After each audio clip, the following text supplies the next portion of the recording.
Students, we will see the next topic, degraded alkali soils.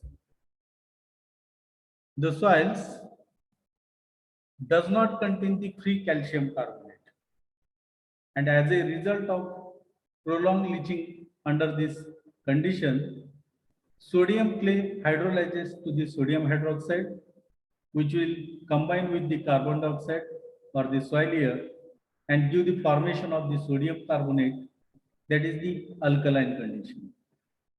In the reaction also you can see whatever the soils, this does not contain the free calcium carbonate. The sodium clay will be hydrolyzed with the water and it will give the formation of the hydrogen clay as well as the sodium hydroxide. Here, whatever the sodium hydroxide which is formed will combine with the carbon dioxide or the air and it will give the formation of the sodium carbonate plus water.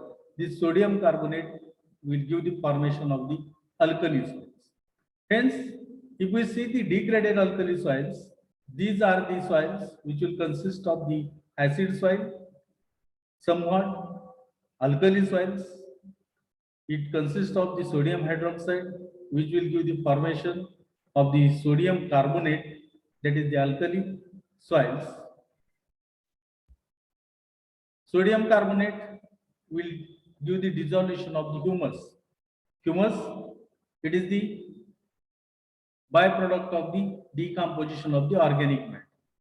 Upon decomposition of the organic matter, whatever the humus which is formed, that humus will be dissolved by the sodium carbonate, and this humus is deposited in the lower layers of the soil, which will give the black color to the lower layers.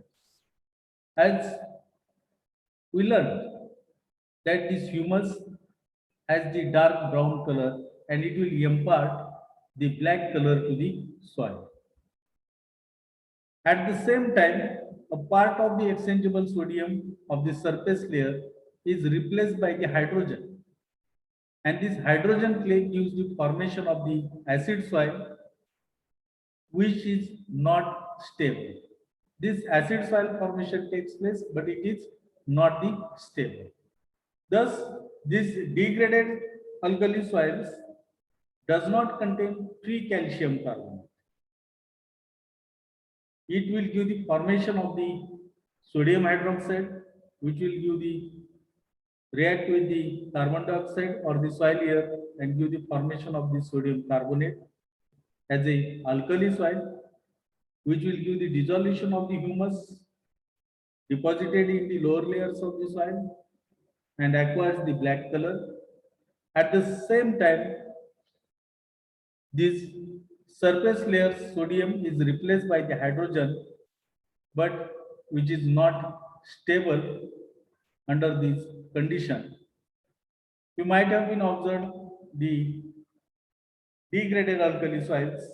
These look like as shown in images.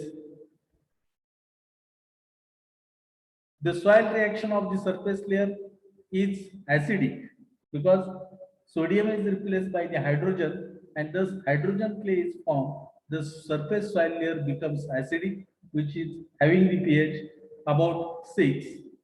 This layer is usually very thin, hardly a few inches in the depth. The lower layer, which constitutes the main soil body, has a higher pH more than 8.5.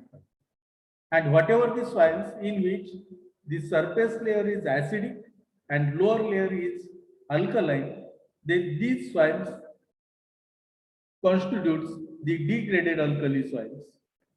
The lower layer has the black color due to the accumulation of the humus. Soil becomes compact and has low infiltration as well as the low permeability.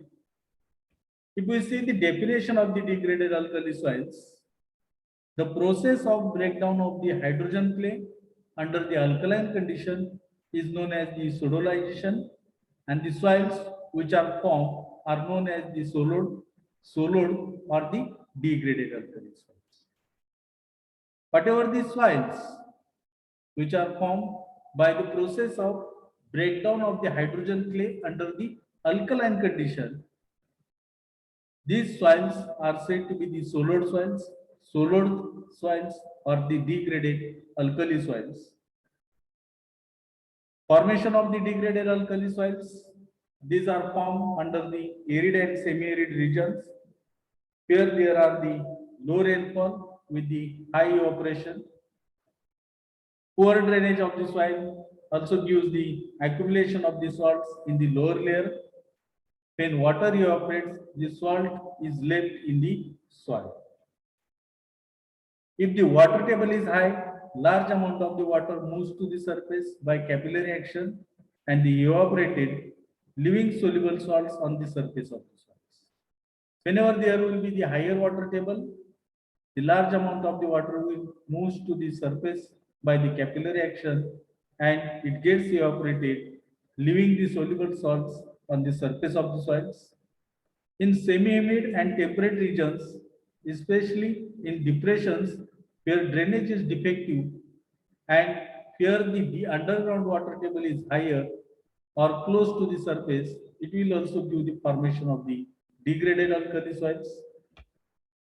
As well as excessive use of the basic fertilizers also leads to the formation of the degraded alkali soils.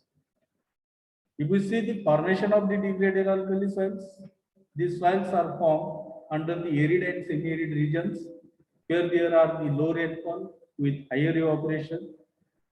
In the soils where there will be the poor drainage, it will give the accumulation of the salt in the lower layers.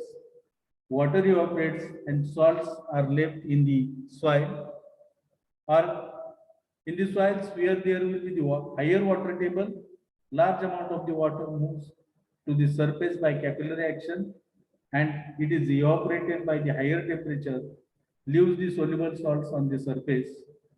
Or under the semi-humid and temperate regions, in the depressions where drainage is poor and underground water table is higher or close to the surface, it will also lead to the formation of the degraded alkali soils, as well as excessive use of basic fertilizers also gives formation of the degraded alkali soils. Then we will see the characteristics of the degraded alkali soils. pH of the extract is greater than 8.5. Exchangeable electrical conductivity of the extract is less than 4 decimol per meter. Exchangeable sodium percentage is greater than 15. This will give the development of the columnar structure or the prism-like structure. In the characteristics of the degraded alkali soils, the pH of the extract is greater than 8.5.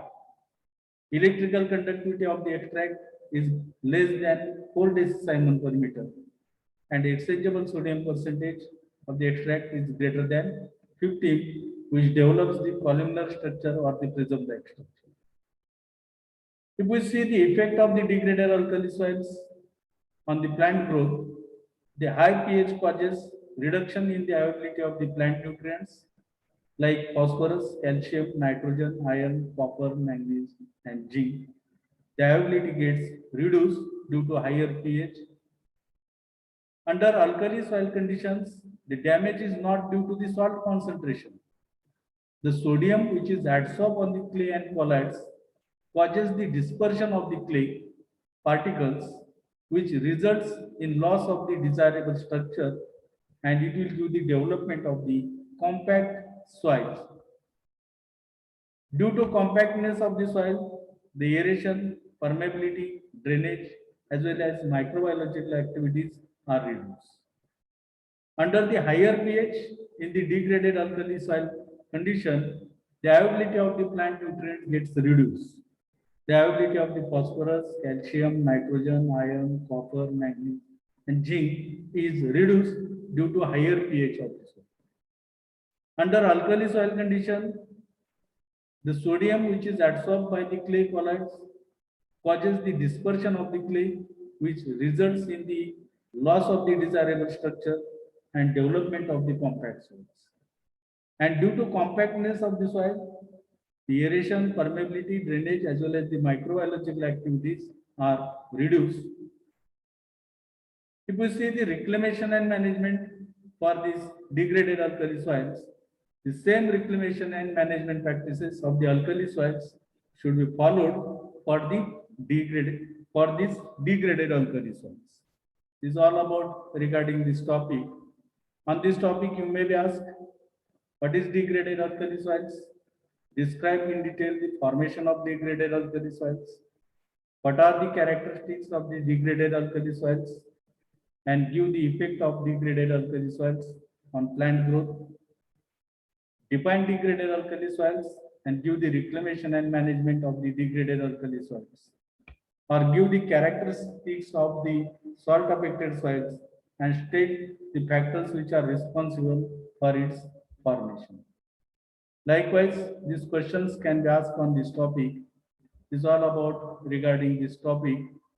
We will stop here.